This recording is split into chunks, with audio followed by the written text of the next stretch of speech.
السلام علیکم ورحمۃ اللہ وبرکاتہ۔ متقی لوگ کون ہوتے ہیں؟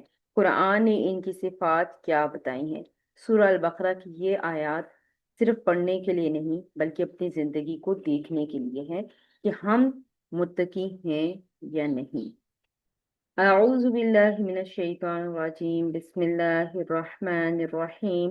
رب اشرح لی صدری ویسر لی امری واحلل عقدۃ من لسانی یفقهوا قولی واجعل لی وزیرا من اہلی رب یسر ولا تعسر وتمم بالخیر، آمین یا رب العالمین۔ آج ہم انشاءاللہ سورہ البقرہ کی آیت نمبر 3 کو گرامیٹکلی اینالائز کریں گے، کی تلاوت سنیں گے اور اعراب دیکھیں گے، ترجمہ اور تفسیر اور عمل کے پوائنٹ پہ نکالیں گے انشاءاللہ۔ اعوذ باللہ من الشیطان الرجیم، بسم اللہ الرحمن الرحیم۔ الذين يؤمنون بالغيب ويقيمون الصلاة ومما رزقناهم ينفقون، صدق اللہ العظیم۔ انشاءاللہ اب آیت کا جو ہے وہ ہم دیکھ لیتے ہیں کہ آیت کے کتنے حصے بن رہے ہیں اور کون سا جملہ بن رہا ہے۔ اللہ زینہ اس میں موصول ہے، آپ سب جانتے ہیں کہ اس میں موصول میں ابہام ہوتا ہے، اس کے مطلب ہوتے ہیں وہ جو، ٹھیک ہے۔ تو ابہام دور کرنے کے لیے آگے ایک جملہ آتا ہے جو کہ صلۃ الموصول ہوتا ہے۔ تو اللہ زینہ یہاں مذکر جمع اور معرفہ کا صیغہ ہے، اور یہ مجرور کیوں ہے؟ کیونکہ یہ متقین کی صفت بن رہا ہے۔ جب بھی کوئی اسم معرفہ الف لام والا معرفہ ہو تو آگے اگر الذی الذین اس میں موصول کا کوئی سا بھی صیغہ آ جائے تو وہ اس کی صفت بنتا ہے، یعنی کہ المتقین ہمارے پاس معرفہ اسم تھا تو اس کی یہ صفت ہے الذین یؤمنون۔ متقیوں کی صفت بتائی جا رہی ہے، متقیوں کی کوالٹیز بتائی جا رہی ہیں کہ وہ کیسے ہوں گے۔ تو الذین اس میں موصول مجرور ہے کیونکہ متقین للمتقین ہم نے پچھلی آیت میں دیکھا وہ مجرور تھا، تو اس وجہ سے یہ مجرور ہے کیونکہ موصوف صفت اعراب کو تعلی کرتے ہیں۔ یؤمنون فعل مضارع حمزہ میم نون حروف مادہ باب فعال سے ہے، مذکر جمع اور غائب کا صیغہ ہے۔ آمنا یؤمن، با حرف جر ہے، الغیبی اسم ہے، مذکر واحد معرفہ اور یہ مجرور ہے۔ یہ جار مجرور مل کر مرکب جاری ہو کر یہ متعلق فعل ہو جائیں گے یؤمنون۔ یؤمنون فعل ہم فاعل مفعول یا متعلق کے ساتھ مل کر جملہ فعلیہ ہو کر الذین اسم موصول کے لیے صلۃ الموصول بن جائے گا۔ اچھا، یہاں پر مفعول یا متعلق لکھا ہوا ہے بالغیبی کے بارے میں، تو متعلق تو آپ کو پتہ ہے کہ 8 چیزوں کے متعلق ہوتا ہے، فعل بھی اس میں ایک آتا ہے، ٹھیک ہے۔ آپ اس کو متعلق بھی کر سکتے ہیں لیکن آپ آگے انشاءاللہ ڈکشنری کا میننگ دیکھیں گے نا یومینون کا تو آپ کو سمجھ آ جائے گی کہ مفعول اس کو کیوں کہا۔ مفعول یعنی کہ ایمان کس پر لانا ہے؟ غیب پر ایمان لانا ہے، تو جس کام کو کرنا ہے وہ با کے صلہ کے ساتھ آ رہا ہے، ٹھیک ہے۔ تو اس لیے اس کو مفعول بھی کہہ سکتے ہیں لیکن متعلق کہہ دیں گے تو بھی بات ٹھیک ہے۔ تو یہ فعل با فاعل اور مفعول یا متعلق کے ساتھ مل کر جملہ فعلیہ ہو کر یہ الذین اسم موصول کا صلۃ الموصول بن گیا۔